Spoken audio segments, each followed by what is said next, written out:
नमस्कार दोस्तों, मैं स्मित मिश्रा स्वागत करता हूं एक बार फिर से आप सभी का एमजेटी एजुकेशन में। दोस्तों, स्टैटिक जीके की सीरीज को आगे बढ़ाते हुए आज हम लोग बात करेंगे विश्व की प्रमुख गुप्तचर संस्थाओं के बारे में। देखिए, आप इंडिया की गुप्तचर जो संस्थाएं हैं, इंटेलिजेंस एजेंसीज हैं, उसके बारे में तो जानते ही हैं, जैसे रॉ हो गया, आईबी हो गया, ठीक है। ऐसे ही दुनिया भर के सभी देशों के पास अपनी अपनी इंटेलिजेंस एजेंसी होती है। तो उनके बारे में हम लोग आज जानेंगे, सभी का फुल फॉर्म, कौन कौन सी किस देश की एजेंसी है, इंटेलिजेंस एजेंसी है, किसका क्या रोल है, ये हम जानेंगे पूरा डिटेल में इस वीडियो में। तो वीडियो को एंड तक देखिएगा दोस्तों, लाइक और शेयर कर दीजिए। स्टैटिक जीके की ये सीरीज दोस्तों बहुत ही हेल्पफुल साबित होगी आप सभी लोगों के लिए। यहाँ पर रोज topic by topic daily 8 PM पर रोजाना शाम 8 बजे दोस्तों एक टॉपिक पर वीडियो अपलोड होती है। पिछले दिनों में महत्वपूर्ण महापुरुषों के समाधि स्थल, महापुरुषों के उपनाम और उनको मिली उपाधियां, भारत का ओलंपिक में प्रदर्शन, भारत का कितना मेडल किस किस खेल में आया है, कब कब आया है, ये सब हम लोग जान चुके हैं। आगे आने वाले दिनों में दोस्तों विश्व में प्रथम, विश्व में सबसे लंबा ऊंचा मोटा चौड़ा, भारत में सबसे ऊंचा लंबा मोटा चौड़ा, उसके बाद फिर भारत में प्रथम महिला, विश्व में प्रथम महिला, इन सभी टॉपिक्स पर वीडियोज आएंगी। तो ये सीरीज की दोस्तों सभी प्लेलिस्ट की जो वीडियो है इसको आप लोग जरूर देखा कीजिए। प्लेलिस्ट का लिंक भी मैं आपको डिस्क्रिप्शन में दे दिया करता हूँ, आप लोग जरूर वॉच किया कीजिए, उसकी सभी वीडियोज को जाइए देख डालिए। अच्छा, एक और खास बात यह है कि इन सभी वीडियोज की PDF फाइल और क्विज आपको प्रोवाइड की जाती है, तो फ्री में आप लोग PDF और क्विज भी प्राप्त कर सकते हैं। देखिए, ये सभी चीज़ें दोस्तों पेड मटेरियल्स है। आप किसी भी अदर चैनल पर जाओगे, कहीं पर भी जाओगे, तो ये सभी कंटेंट आपको पेड में मिलेगा। यहाँ पर आपको बिल्कुल फ्री में प्रोवाइड किया जा रहा है, तो आप लोग इसको फ्री में देख करके, फ्री में समझ करके मत पढ़िए। आप ऐसा समझिए आपने कोई कोर्स परचेज किया हुआ है और आप पूरी मन से, पूरे लगन से आप पैसा खर्च किए हो और आप पूरे लगन से आप उसको पढ़ रहे हो। तो ये समझ करके अगर आप पढ़ाई करोगे तो मन से, लगन से पढ़ाई करोगे और डेली इवनिंग में आप लोग रेगुलर रहोगे। मैं आपके लिए रेगुलर होता हूं डेली 8 PM पर, तो आप लोग भी रेगुलर रहिए, वीडियोज को देखिए, शेयर कीजिए, लाइक कीजिए इसको, ठीक है। और चैनल को अगर अभी तक सब्सक्राइब नहीं किए हो तो सब्सक्राइब कर लो, जिससे नोटिफिकेशन आपको मिल जाया करे। तो चलिए अब वीडियो को स्टार्ट करते हैं। सबसे पहले हम लोग बात करेंगे इजराइल की खुफिया एजेंसी के बारे में। इजराइल की इंटेलिजेंस एजेंसी, सबसे खतरनाक इंटेलिजेंस एजेंसी मोसाद। मोसाद का नाम ना आपने जरूर सुना होगा। सबसे खतरनाक इंटेलिजेंस एजेंसी मानी जाती है दोस्तों मोसाद की। मोसाद के इंटेलिजेंस वाले किसी को छोड़ते नहीं हैं। ये अपना काम इतना बाखूबी से निभाते हैं कि चाहे 8 साल बाद भी बदला लेना हो, 10 साल बाद भी अगर बदला लेना हो, तो ये बदला लेते जरूर हैं, और वेल एक्यूरेट प्लानिंग के साथ, ठीक है। तो वैसे तो सभी देशों की इंटेलिजेंस एजेंसियां जो होती हैं वो पूरा प्लानिंग के तहत चलती हैं, लेकिन मोसाद जो है सबसे खतरनाक मानी जाती है, क्योंकि इसने पिछले दिनों में जो भी ऑपरेशंस किए हैं अपने, वो बहुत ही डेंजरस है। ऐसे ऐसे सिचुएशंस में जाकर के इन्होंने किए हैं। इसके बाद इजिप्ट के बारे में बात करते हैं, मिस्र की। मिस्र की दोस्तों खुफिया एजेंसी का नाम है मुखबरात। मुखबरात, देखिए खुफिया एजेंसी होती क्या है। खुफिया एजेंसी समझिए, जो एजेंट्स होते हैं, ठीक है, आप फिल्में वगैरह देखे ही होंगे तो आपको थोड़ा बहुत आइडिया होगा ही। एजेंट्स होते हैं, जैसे आप किसी और देश में कोई खुफिया जानकारी इकट्ठा करना चाह रहे हैं, वहाँ पर देश में क्या चल रहा है, कोई अगर दुश्मन देश है या कोई वैसा ही देश है, उस देश में कैसा क्या चल रहा है, उस देश के कुछ आतंकवादी संगठन या फिर कुछ अगर विदेशी विरोधी देश है, दुश्मन देश है, तो उस देश की रणनीति क्या है अपने देश के खिलाफ, इन सब के बारे में पता लगाना, और आने वाले दिनों में जो भी कोई घटना या दुर्घटना होने वाली है उसके बारे में पहले से ही यहाँ पर सतर्क कर देना, ये मेन मकसद होता है। जैसे अभी इंडिया और पाकिस्तान के बारे में बात करें तो इंडिया की जैसे खुफिया एजेंसी है raw, research and analysis wing, और पाकिस्तान की खुफिया एजेंसी है ISI, ठीक है।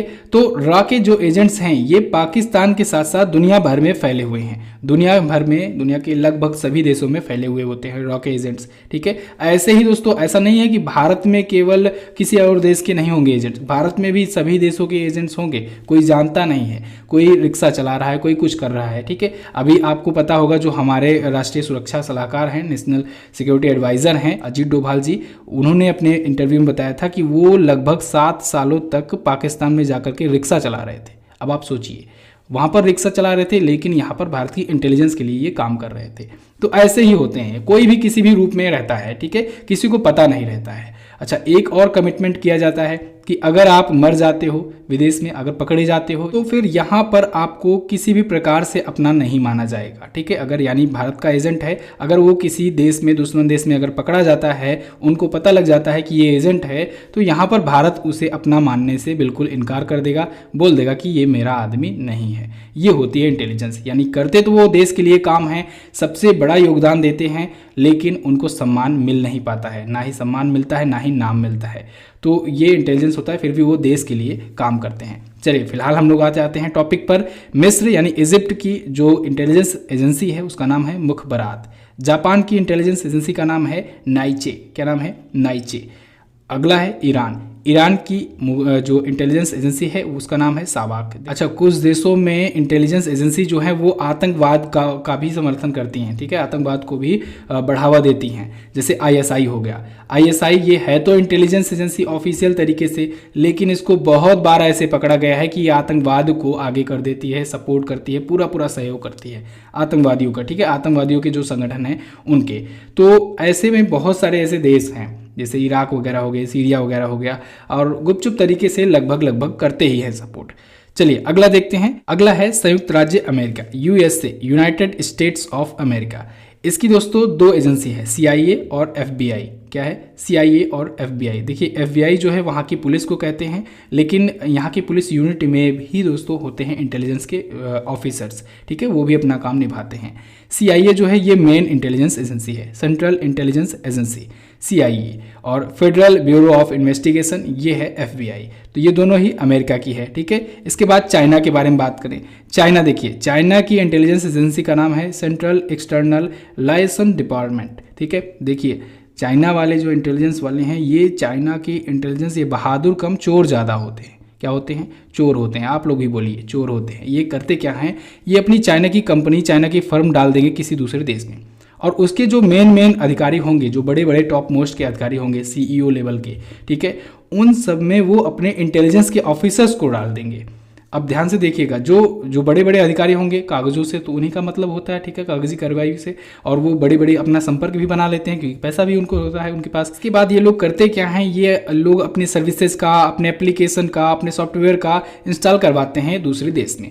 उसके बाद फिर उनका डाटा चोरी करते हैं, और पूरा का पूरा डाटा जो है उसको डाटा के अनुसार ये मैनिपुलेट करना शुरू करते हैं किसी ना किसी तरीके से। आपको लग रहा है कि आपका डाटा सिक्योर है, तो बिल्कुल नहीं है। अगर आप इंटरनेट का यूज़ कर रहे हैं तो आपका डाटा किसी न किसी तरीके से चाइना के पास ज़रूर ही है। अभी आपने देखा पिछले दिनों में टिकटॉक वाला विवाद जो हुआ था, पबजी वगैरह को विवाद हुआ था, भारत ने कितने सारे एप्लीकेशन बैन किए, यही वजह से धीरे जैसे जैसे पता चलता गया। इसके बाद भी गलवान घाटी में जो संघर्ष हुआ था, उसी के टाइम पर दोस्तों चाइना ने मुंबई में इलेक्ट्रिसिटी ही गुम कर दी। अब भारत के लोगों को लग रहा था कि मुंबई में कोई प्रॉब्लम होगी, इस वजह से इलेक्ट्रिसिटी गई है। लेकिन अभी दोस्तों न्यूयॉर्क टाइम्स ने घोषणा की है, अपने एक न्यूज़ जारी किया है, उसमें बताया है कि चाइना की इंटेलिजेंस एजेंसी ने या चाइनीज़ के कुछ हैकर्स ने मिल करके मुंबई की लाइट गुम की थी। ठीक है, अब आप सोचेंगे इलेक्ट्रिसिटी कैसे हैक की जा सकती है, तो दोस्तों कंप्यूटर से ये भी ऑपरेट होता है, मैक्सिमम जगहों पर, बड़ी सिटीज़ में होता ही है। तो वहाँ पर तो यानी कारण ये था, और कई घंटों तक सप्लाई ऑफ थी मुंबई में। तो आप समझ सकते हैं कि कितनी ज़्यादा खतरनाक होती है इंटेलिजेंस एजेंसी। ऐसे ही फ्रांस के बारे में बात करें तो फ्रांस की इंटेलिजेंस एजेंसी है DGSE, director general D securities exterior. क्या है? Director general D securities exterior, ये है फ्रांस की इंटेलिजेंस एजेंसी। अगला बात करते हैं स्पेन की इंटेलिजेंस एजेंसी का नाम है CESID यानी सेंट्रो सुपीरियर डी इंफॉर्मेशन डी ला डिफेंसा। देखिए ये जो लैंग्वेज है ये इंग्लिश नहीं है, ये है स्पेन लैंग्वेज। ठीक है, स्पेनिश है, तो इसी वजह से ये आपका फुल फॉर्म मैच नहीं करेगा, तो आप लोग इसके लिए परेशान मत होइएगा। फुल फॉर्म आपको अगर ना मैच करे तो आपको परेशान होने की ज़रूरत नहीं है। ठीक है, क्योंकि कोई स्पेनिश में होगा, फ्रांस की होगी तो फ्रांसीसी लैंग्वेज में होगी, चाइनीज़ में होगी, रसियन में होगा। ठीक है, तो वो लोग अपने जैसे हम लोग भारतीय लोग हैं, अपना इंटेलिजेंस एजेंसी का या अपना जो भी नाम होता है अपने लैंग्वेज के हिसाब से रखते हैं, ऐसे ही सभी देशों का होता है। ब्रिटेन के बारे में बात करें तो MI6 और MI5। देखिए MI5 और MI6 ये इंटेलिजेंस एजेंसी है ब्रिटेन की। नेशनल क्राइम एजेंसी, और ये भी है नेशनल क्राइम एजेंसी, और जायंट इंटेलिजेंस ऑर्गेनाइजेशन, ये सभी जो हैं ये ब्रिटेन की इंटेलिजेंस एजेंसी है। ब्रिटेन देखिए कई देशों से मिलकर बना भी तो है। अब आपको देखेंगे आप लोग, वेल्स हुआ, इंग्लैंड हुआ और नॉर्थ आयरलैंड हुआ, इनको मिला दिया जाता है तब फिर बनता है ब्रिटेन, ठीक है। और वैसे भी ब्रिटेन जो है ये पुराने दिनों में 100-200 साल पहले लगभग दुनिया पर राज कर ही रहे थे, तो इनके पास ज़्यादा इंटेलिजेंस एजेंसी तो अभी भी है ही। चलिए पाकिस्तान के बारे में बात करें तो ये है आईएसआई, सबसे ज़्यादा बदमाश इंटेलिजेंस एजेंसी। ये दोस्तों दिखाते तो हैं कि दूर से दुनिया को कि हम बहुत शरीफ हैं, लेकिन ये पूरा का पूरा आतंकवाद को सपोर्ट करते हैं। और यही कारण है कि FATF financial action task force दोस्तों इसको ग्रे लिस्ट से हटा नहीं रही है। पिछले 3 सालों से पाकिस्तान ग्रे लिस्ट में बना हुआ है, और कई बार तो बच गया ये ब्लैक लिस्ट में जाने से, ठीक है। इस बार तो उम्मीदें कम थी, लेकिन कई बार ये बच चुका है ब्लैक लिस्ट में जाने से। देखिए अगर ब्लैक लिस्ट या ग्रे लिस्ट में चला जाता है देश, तो फिर उससे क्या होता है, FATF की ब्लैक लिस्ट या ग्रे लिस्ट में जाने से दोस्तों इसका मतलब ये हुआ कि वो देश है जो है वो पूरा का पूरा आतंकवाद को सपोर्ट कर रहा है। अगर वो आतंकवाद को सपोर्ट कर रहा है तो कोई विदेशी जो कंपनी होगी वो अपना इंडस्ट्री, अपना इन्वेस्टमेंट इनके देश में क्यों करेंगे, क्योंकि भाई उनको डर होगा कि हम इतना बड़ा इन्वेस्टमेंट करेंगे, फैक्ट्री लगाएंगे, आतंकवादी आकर के कल को हमारे कब्जा कर लिए तो फिर क्या होगा। तो फिर इन्वेस्टमेंट नहीं होता, जब इन्वेस्टमेंट नहीं होता है तो फिर FDI नहीं आता है, फॉरेन डायरेक्ट इन्वेस्टमेंट, ठीक है।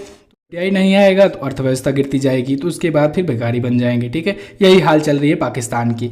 लेकिन पाकिस्तान करता क्या है ये दोस्तों, जब भी इसको लगता है FATF की बैठक आने वाली है तो उसके कुछ महीनों पहले ये अनाउंस कर देगा कि चलो हाफिज सईद को हम जेल में गिरफ्तार कर लिए, ठीक है, और भी 1-2 लोगों को ऐसे हम गिरफ्तार कर लिए, हम बहुत अच्छा काम कर रहे हैं आतंकवाद के खिलाफ। इसके बाद जैसे ही बैठक कंप्लीट होती है तैसे ही फिर ये छोड़ देता है, वहाँ की कोर्ट जो है वो छोड़ देती है उन लोगों को। तो ऐसा चलता है। ऐसे ही दोस्तों ये जो ISI है, इसकी जो इंटेलिजेंस एजेंसी है, ये पूरा सपोर्ट करती है पाकिस्तान के आतंकी संगठनों को, ठीक है। बाहर से दिखाते नहीं है लेकिन इंटरनली पूरा सपोर्ट करते हैं लोग। अगला बात करते हैं इराक की। इराक की दोस्तों इंटेलिजेंस एजेंसी का नाम है अल मुखबरात। अल मुखबरात का नाम आपने सुना होगा। इराक की ये इंटेलिजेंस एजेंसी है, ये भी काफ़ी एक्टिव रहती है। क्यूबा के बारे में बात करें तो क्यूबा एक छोटा सा देश है। DGI director general D intelligentsia, ये है इसकी इंटेलिजेंस एजेंसी का नाम।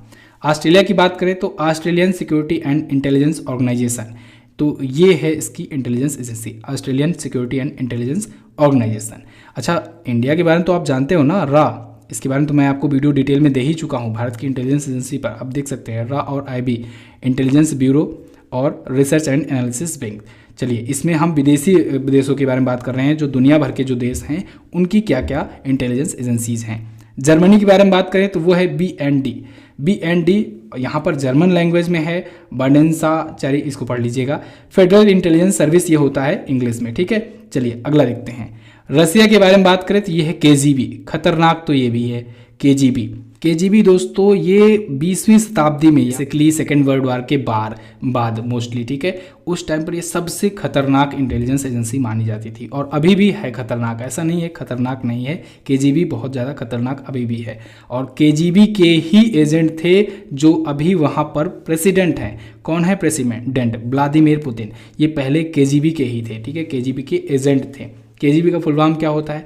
KGB का फुल फॉर्म रशियन लैंग्वेज में होता है कॉमिटेत गोसुद रस्त्रे बनोई बजो पास्तनोस्ती, ठीक है, यानी इंग्लिश में committee for the state security, English याद रखिए। KGB के दोस्तों जो एजेंट्स थे, एक टाइम ऐसा था जब भारत की आज़ादी के बाद भी, और उस टाइम पर भारत में 300 से ज़्यादा एजेंट्स घूम रहे थे रसिया के, KGB के, ठीक है, 300 से ज़्यादा एजेंट्स एक ही देश में घूम रहे हैं, किसी एक देश के, ये बहुत बड़ी बात है, ठीक है। वैसे 300 एजेंट्स की ज़रूरत नहीं होती है, लेकिन अब आप समझ सकते हैं कितने ज़्यादा एजेंट्स पहले हुए थे इंडिया में, और किसी को पता भी नहीं था किस किस रूप में कौन कौन है एजेंट, ठीक है।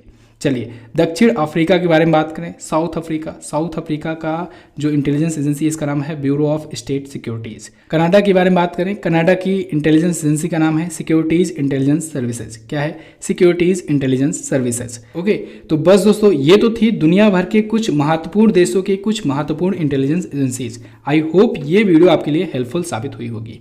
अगर आपके लिए ये वीडियो हेल्पफुल साबित हुई है तो वीडियो को लाइक कर दीजिए, शेयर कर दीजिए अपने दोस्तों के पास। और हाँ, जैसा कि मैंने आपको बताया, प्लेलिस्ट का लिंक डिस्क्रिप्शन में दिया गया है या फिर ऊपर यहाँ पर कार्ड भी बनकर आ रहा होगा, जाइए पूरी प्लेलिस्ट देख लीजिए। स्टैटिक जीके की ये जो सीरीज स्टार्ट की गई है बहुत ज़्यादा यूजफुल और इंपॉर्टेंट होने वाली है आपके आने वाले एग्जाम्स के लिए। यहाँ पर मैं सभी इंपॉर्टेंट पॉइंट्स को कवर अप करूँगा। आपको अगर लगता है कि कोई इंपॉर्टेंट पॉइंट ऐसा है स्टैटिक जीके का जिस पर वीडियो बननी चाहिए तो आप सजेस्ट कर सकते हो डिस्क्रिप्शन में कमेंट बॉक्स में कमेंट करके, ठीक है। तो और इसकी वीडियो की पीडीएफ फाइल और क्विज वगैरह तो आपको मिल जाएगी हमारे एप्लीकेशन पर। वहीं पर दोस्तों ई बुक्स आती हैं तो आप ई बुक परचेज कर सकते हो। बेस्ट क्वालिटी की ई बुक होती है।